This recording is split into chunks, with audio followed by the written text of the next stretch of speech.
На начало строительства здесь было вот два оврага, вот один и дальше вот туда второй овраг. Зато теперь на этом месте тонны грунта, новый асфальт и специальные ограждения. Новую дорогу дорожники строили в 2 этапа. В прошлом году проложили трубы, засыпали все песком и щебнем. В этом постелили асфальт. За все время работы строительные КАМАЗы сделали 7000 рейсов. Работали они каждый день.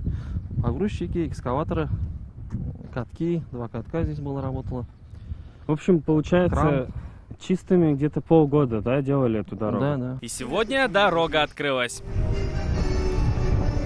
Стоимость 56 миллионов рублей, длина 1,7 километров, ширина 6 метров. Теперь, чтобы попасть в Казань или в соседнюю Кировскую область, жителям не придется ехать через районный центр. Подрядчик дает это минимум 10 лет, гарантию на эту дорогу, я думаю, можно и больше.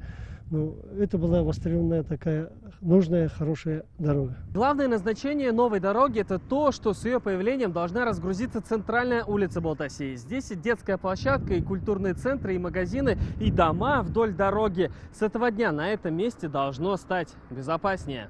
Родителям теперь спокойнее, водителям легче. Дорога хорошая, заасфальтированная, удобно ездить. Безопасно. Безопаснее. Дети очень, мне кажется, могут выбежать на дорогу. Очень, потому что здесь оживленный поток машин.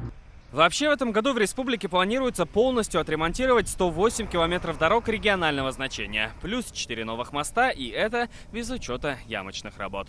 Салават Ухмадуллин, Ренат Сафин, ТНВ, Балтасинский район.